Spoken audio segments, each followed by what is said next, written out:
Hello Kondaiah గారు, ఎక్కడ ఉంటారు మీరు? ఎవరు ఇప్పుడు బస్సులో ఉన్నది ఎవరు?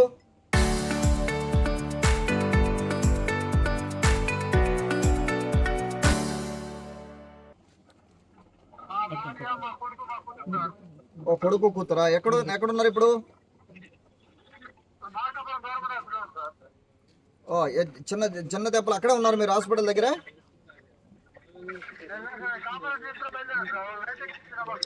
ఆ,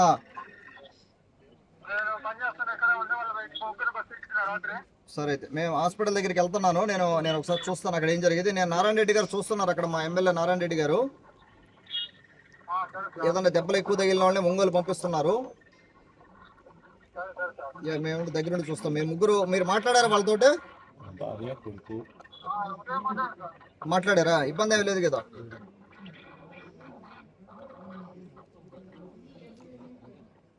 హలో, ఇబ్బంది ఏమి లేదు. మీరు మాట్లాడారా? ఇది బస్సు యాక్సిడెంట్ తర్వాత మాట్లాడారా?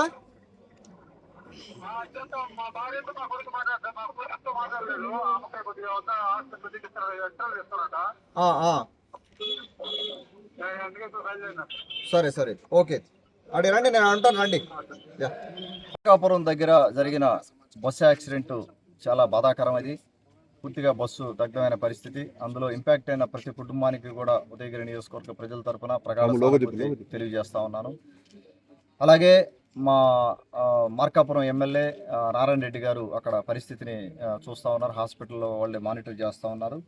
మాకు కూడా ఉదయగిరి నియోజకవర్గం నుంచి 2 గంటల నుంచి మేము ఇదే పనిలో ఉన్నాము. ఎవరు ఏందనేది ట్రేస్ అవుట్ చేస్తూ ఉంటే మొదట కొంత ఎక్కువ ఇబ్బంది అని అనిపించింది, కానీ తర్వాత చూస్తే ఉదయగిరి నియోజకవర్గం నుంచి ఒక 10 మంది బస్సులో ఉన్నట్టు తెలుస్తూ ఉంది. 10 మందిలో నల్లగొండలకు సంబంధించిన కుటుంబం వాళ్ళు 5 మంది ఉన్నారు. నల్లగొండలకు సంబంధించిన వాళ్ళని ఒంగోలు హాస్పిటల్కి షిఫ్ట్ చేయడం జరిగింది మా ఎమ్మెల్యే గారితో మాట్లాడి.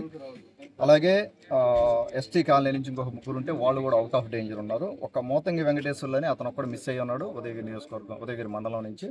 అతన్ని ట్రేస్ అవుట్ చేస్తున్నాం. ఆయన బస్సులో ఉన్నాడా లేడా అనేది ఇంకా పూర్తిగా మనకు సమాచారం లేదు. ట్రేస్ అవుట్ చేస్తున్నాము. తర్వాత ఈ ఒక్కొక్కసారి ఏమవుతుందంటే ఈ బస్సుల్లో టికెట్లు ఒకరి పేరు మీద పెట్టుకుంటారు, ఇంకోళ్ళు ఎక్కుతుంటారు, లేకపోతే ఒకరి పేరు మీద 4 టికెట్లు బుక్ చేయడం ఇన్ని చేస్తూ ఉంటారు. కాబట్టి కొంత గ్యాప్ ఉంది అక్కడ. సో మొత్తం మీద ఈ 10 మంది ఆ బస్సులో ఉన్నట్టు తెలుస్తూ ఉంది. వీళ్ళలో ఒక్కళ్ళ గురించి మనం విచారిస్తున్నాము. ఏమైనా ఈ బస్సు యాక్సిడెంట్లు అనేది మొన్న కర్నూలులో జరిగిన యాక్సిడెంట్ కూడా ఇట్లాగే మొత్తం దాదాపు కుటుంబం కూడా కాలిపోవడం జరిగింది అక్కడ మా ఉదయగిరి నియోజకవర్గానికి సంబంధించి.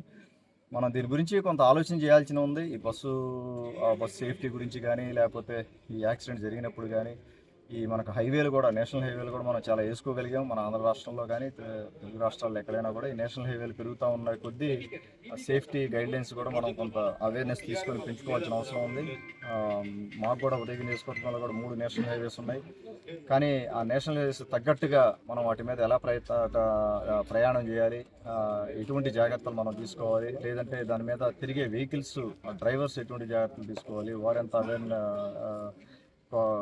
ట్రైనింగ్ తీసుకొని కానీ డ్రైవింగ్ చేసే పరిస్థితి, అటువంటివన్నీ కూడా ఆలోచన చేయాల్సిన అవసరం ఉంది. వాటి గురించి కూడా ప్రత్యేక దృష్టి పెడతాం. కర్నూలు బస్సు యాక్సిడెంట్ జరిగిన తర్వాత గవర్నమెంట్ కూడా అంతకుముందు కూడా రెగ్యులర్గా చెకప్స్ ఉంటాయి. ఒక్కొక్క బస్సు ఒక్కొక్క రకంగా, ఇది ఏందనేది పూర్తిగా ఐడియా లేదు. ఈ బస్సు కొంత ఇబ్బంది ఉంది అనేది కండిషన్లో లేని బస్సు ఏమని అనే విధంగా సమాచారం అయితే వస్తూ ఉంది, కానీ పూర్తిగా మనకు దాని గురించి డీటెయిల్స్ తెలియదు. తెలిసిన తర్వాత